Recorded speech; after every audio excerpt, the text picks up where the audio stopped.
Cabinet मंत्री जोराराम पटेल हमारे साथ कार्यक्रम में जुड़ चुके हैं। सर, बहुत स्वागत है आपका एनडीटीवी राजस्थान पर। सबसे पहले सर सवाल ये कि आज की कैबिनेट बैठक को लेकर के कई नीतिगत फैसले लिए गए हैं।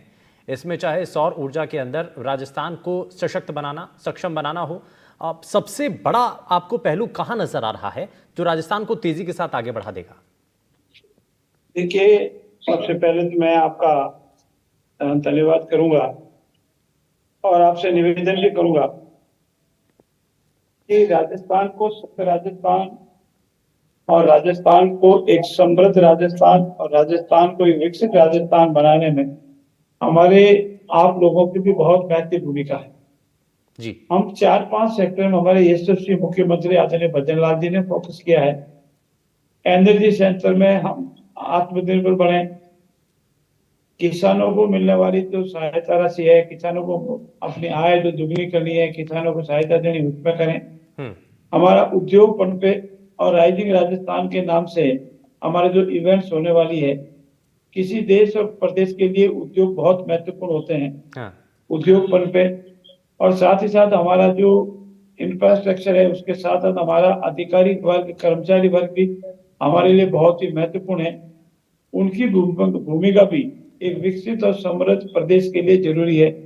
इन सब बातों को ध्यान में रखते हुए आज एक तो भर्ती जो है, हमें ये टारगेट है, हमारा संकल्प है कि इस वर्ष हम 1 लाख बेरोजगार नौजवानों की भर्ती करेंगे, जिसमें 60,000 और 23,000। तो ये मैंने आज आपके सामने आंकड़ा रखा है, इसकी भर्ती शीघ्र करेंगे। इतिहास में पहली बार इतनी भर्ती हम एक साथ करने को जा रहे हैं और 5 साल में 4 लाख की भर्ती हम करेंगे। साथ ही साथ हम ऊर्जा के क्षेत्र में आत्मनिर्भर होना चाहते हैं और इसीलिए मैंने बार बार बताया, इतनी भूमि हमने अलॉट कर दी है, इतना मेगावाट बिजली हमको अलग अलग सेक्टरों से मिलेगी। और साथ ही साथ कर्मचारियों के हित में भी निर्णय लिए। आपने अभी एक बात कही थी कि आदरणीय किरोड़ी लाल जी ने अपने बैठक में ये कहा। देखिए, किरोड़ी लाल जी हमारे सबसे वरिष्ठ सदस्य हैं हमारे मंत्रिपरिषद के।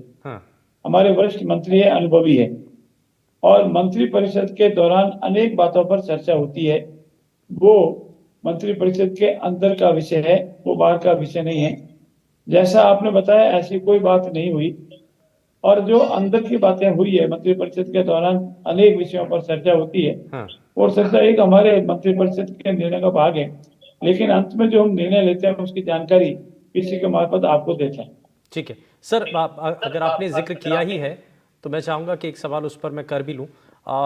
मीना साहब को लेकर के आपने कहा कि वो आपके साथी हैं, लेकिन वो अपने आप को कई बार, जब बारिश का स्थिति हो गई थी, गर्मी ज़्यादा पड़ गई थी, तो उस वक्त वो अपने आप को अलग कर लेते हैं, लेकिन परिस्थितियों को देख करके वो ज़मीन पर ज़रूर जाते हैं। वो कहते हैं मैं जनता का चुना हुआ नुमाइंदा हूं, लेकिन कुछ बातों को लेकर के, जैसा कि भर्तियों को लेकर के उन्होंने सवाल उठाया, मुख्यमंत्री को एसडी से मिल करके उन्होंने उन सभी चीज़ों को जानकारी उन्होंने साझा की है। क्या लगता है कि इस मामले पर अब जल्द से जल्द एक्शन होने की संभावना भी है? क्योंकि वो बार बार कह रहे हैं कि सरकार में कैबिनेट मंत्री हूं और मैं जनता के बीच में जाना है मेरे को। देखिए, हम सब लोग जनता के बीच में रहते हैं, हमारे आदरणीय मुख्यमंत्री समेत हम सब जनता के बीच में रहते हैं। मैं जयपुर का प्रभारी होने जी के समय संविदा उसके सामने पानी का भरा हुआ गंदे पानी का निकल, मैं भी आपके साथ ही जनता के बीच में पानी के बीच में खड़ा था। तो हम सब लोग जनता के बीच में जाते हैं, ऐसा नहीं हम जनता के बीच में नहीं जाते। किरोड़ी जी हमारे वरिष्ठ सदस्य हैं, अनुभवी है, वो भी जनता के बीच में जाते हैं। ऐसी स्थिति में जनता के बीच में जाना हर जनप्रतिनिधि का कर्तव्य है, दायित्व है, उसको हम सब निभाते हैं। ठीक है। अच्छा, एक और सवाल सर, 2-3 चीजें बड़ी बहुत महत्वपूर्ण थी इसमें। एक तो सौर ऊर्जा से जुड़ा हुआ, जिसमें राजस्थान को आत्मनिर्भर बनाना है वो, और दूसरा रोजगार का विषय।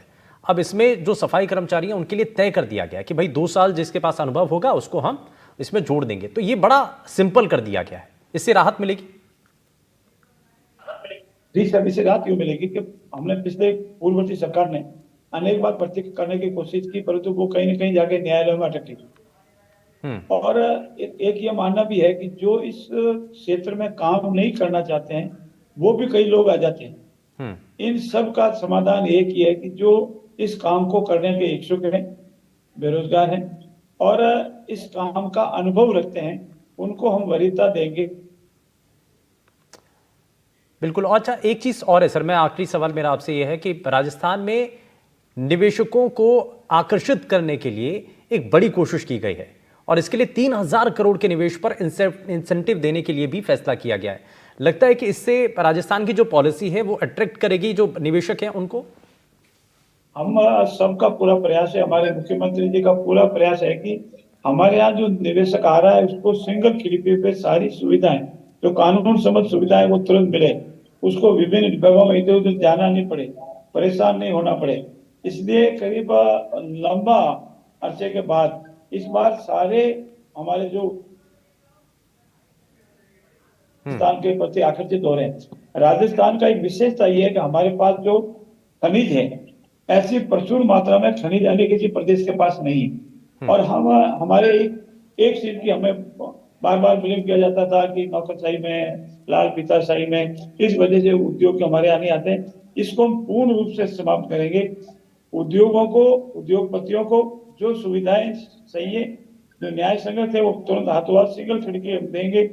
और ताकि ऐसा वातावरण बनाएंगे पेयजल के संबंध में, लॉ एंड ऑर्डर के संबंध में, बिजली के संबंध में, भूमि उपलब्ध कराने के संबंध में, रॉ मटेरियल के संबंध में, ताकि उद्योगपति निश्चित होकर के उद्योग लगावे, हमारे राजस्थान का विकास हो और हमारे बेरोजगार नौजवानों को नौकरी मिले। अच्छा, नए जिलों को और लेकर के इसी आधार पर राजस्थान का हमारा जो जीडीपी है वो और अधिक बढ़े। ठीक है। पिछली सरकार में सर जो 17 नए जिले बने उनको लेकर के बड़ी असमंजस की स्थिति बनी हुई है।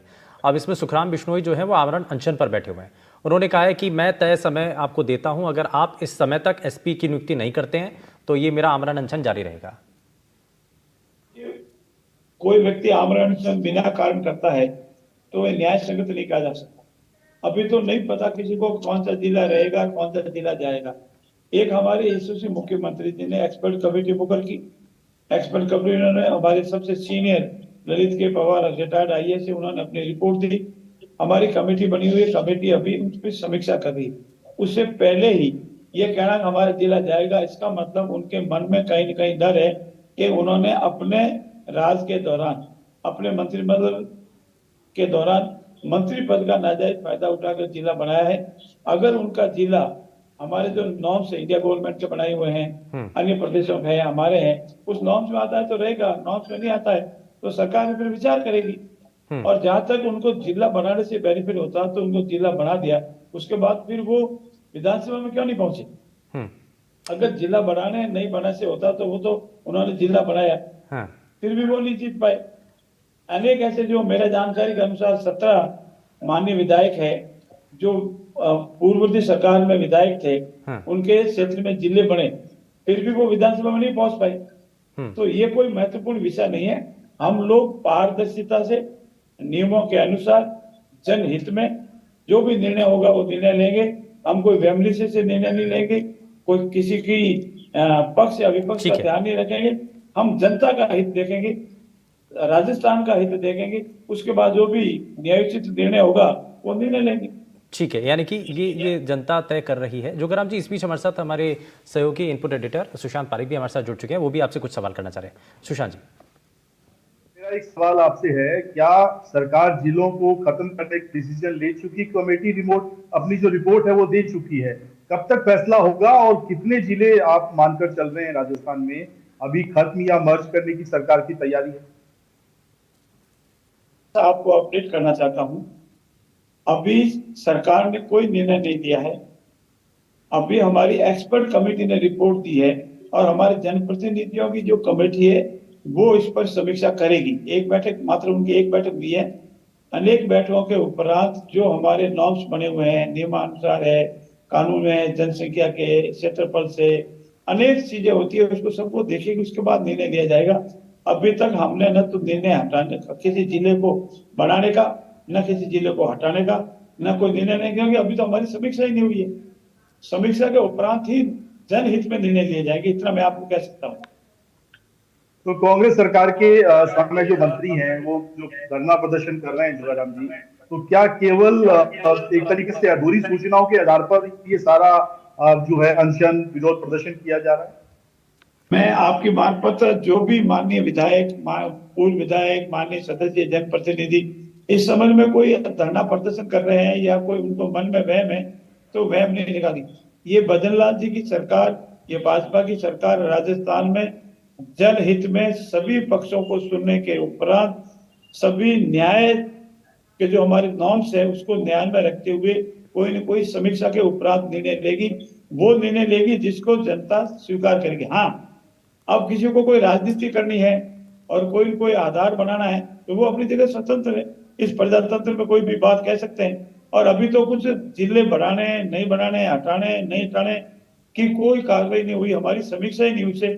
उससे पहले ही धरना प्रदर्शन करना, आमरण अनशन करना, लगता है कि उनके मन में कोई न कोई काला है और उन्होंने जिले बढ़ाने में कोई न कोई गलती की है।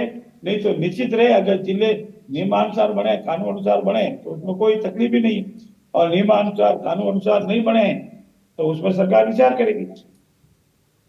एक सवाल और है जोगराम जी, किरोड़ीलाल मीणा का इस्तीफा प्रकरण एक तरीके से पटाखे माने, आज वो आके बैठे भी हैं, एजेंडों पे चर्चा में शामिल हुए, अपनी बात भी कही, और जिस तरीके से वो भर्तियों को, तबादलों को लेकर बोल रहे थे, सरकार अब आने वाले दिनों में एक्शन भी करेगी। देखिए, मंत्रिपरिषद के वो हम सबसे वरिष्ठ सदस्य हैं, अनुभवी हमारे मंत्री हैं, और हमारी आज की कैबिनेट में जो भी विषय डिस्कस हुए उन्होंने भी अपनी बात रखी है, और जो जो निर्णय हुए वो मैंने पीछे के मार्फत आपको बता दी। तो इस्तीफा प्रकरण का पटाखे माने खत्म है एक तरीके से, अब जो है मंत्री पद पे काम करते रहेंगे किरोड़ीलाल मीणा। इस अध्यक्ष जी ने आपको बार बार कहा है, और किसी ने ये नहीं कहा कि उनका इस्तीफा, हाँ उन्होंने एक अपनी वजह बताई थी कि मैंने ऐसा जनता से वादा किया था, जनता ने मेरा साथ नहीं दिया, मेरा मन भर गया, लेकिन इस्तीफा कोई स्वीकार नहीं हुआ और वो बराबर अपना काम निपटा रहे थे।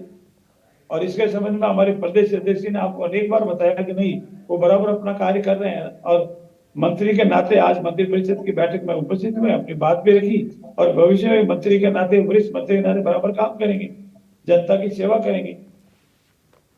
तबादलों को लेकर जोगाराम जी सवाल पूछे जा रहे हैं, बहुत लंबे समय से पेंडिंग है मसला, सरकार कुछ तैयारी कर रही है, नीतिगत कुछ फैसला डिस्कशन हुआ है?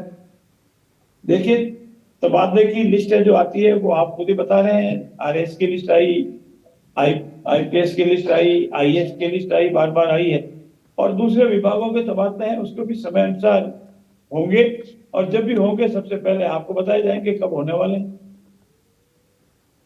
जी शुभेंदु। बिल्कुल, और जाहिर तौर पर ये बड़े महत्वपूर्ण सवाल थे, और आज की बैठक को लेकर के कुछ निर्णायक भूमिका यहाँ पर नजर आई है, क्योंकि इसमें राजस्थान का कैसे आगे बढ़ाना है उसके लिए रोड मैप यहाँ पर दिखाई दिया है। बहुत शुक्रिया सर, आप जुड़े हमारे साथ, आपने अपना समय दिया है। आपने कई बड़े सवाल हैं, जैसे कि कैबिनेट मंत्री मीणा साहब को लेकर के जो चर्चाएं चल रही थी उस पर आपने विराम लगा दिया है, और साथ ही राजस्थान का विजन, राइजिंग राजस्थान को लेकर के क्या नज़र आता है उसको लेकर के आपने बात की है। सर, समय निकाला आपने, बहुत शुक्रिया एनडीटीवी राजस्थान से बात करने के लिए। और सुशांत पारिक, इस पर मैं ज़रा जल्दी से एक रिएक्शन इस पर आपसे लेना चाह रहा हूँ, क्योंकि ये कई चीज़ें हाल फिलहाल के अंदर हुई हैं। देखिए, न सिर्फ सौर ऊर्जा के अंदर बल्कि जो रोजगार के मामले हैं उसको लेकर के भी सरकार का विजन यहाँ पर क्लियर नजर आ रहा है। बिल्कुल, इसमें दो राय नहीं है, क्योंकि विधानसभा में जो कमिटमेंट किया था मुख्यमंत्री भजनलाल शर्मा ने, जोगाराम जी अभी जो बता ही रहे थे, सरकार ने आज की इस बैठक के बाद पीसी के जरिए बता दिया है कि 1 साल में 1 लाख रोजगार की वो बात कर रहे हैं। वो सफाई कर्मियों की भर्ती का ऐलान कर चुके हैं, और दूसरे डिपार्टमेंट में सेक्टर वाइज लगातार अब जो है हर महीना स्क्रूटनी होती है, जैसी वैकेंसी होती है, प्रक्रिया सरकार ने शुरू कर दी है। तो रोजगार के लिहाज से सरकार की जो तैयारियां हैं बहुत महत्वपूर्ण है, और सरकार लगातार कोशिश कर रही है। कुछ नियमों में संशोधन, बदलाव जैसी कुछ चीजें थी तो आज उनको अमली जामा पहनाया गया है। तो एक अच्छा जो है, एक तरीके से कहें, रोड मैप रोजगार के लिहाज से सरकार बना चुकी है, और युवा इस बात से उत्साहित भी है। हमने देखा कि रोजगार मेलों के जरिए जिस तरीके से जो हाल बिल्कुल, और ये जो है एक संकेत देता है कि विजन यहाँ से राजस्थान की सरकार का क्या है। बहुत शुक्रिया सुशांत पारिक और जोगाराम पटेल जी हमारे साथ जुड़े, बहुत शुक्रिया सर एक बार फिर से आपका। इस खास पेशकश में फिलहाल के लिए बस इतना ही, लेकिन आप बने रहिए हमारे साथ और देखते रहिए एनडीटीवी राजस्थान।